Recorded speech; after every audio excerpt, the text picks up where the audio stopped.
একজন মুসলিম হিসেবে দেখি আপনার ইসলামিক জ্ঞান কতটা। দেখি আপনি কয়টি প্রশ্নের সঠিক উত্তর দিতে পারেন। নাম্বার ১, কোন অঙ্গগুলো মানুষকে বেশি জাহান্নামী বানাবে? এ, মুখ ও লজ্জাস্থান। বি, মুখ ও হাত। সি, হাত ও লজ্জাস্থান।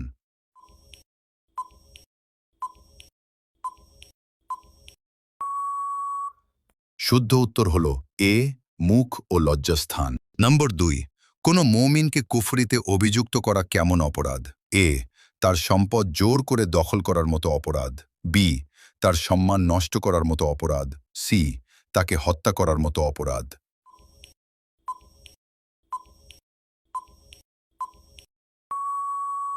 উত্তরটি জানার আগে ভিডিওটি শেয়ার করো।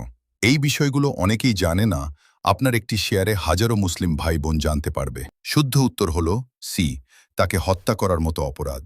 হায় আল্লাহ, তুমি আমাদেরকে সহি বুঝ দান করো, আমরা যেন কাউকে কুফুরিতে অভিযুক্ত না করি।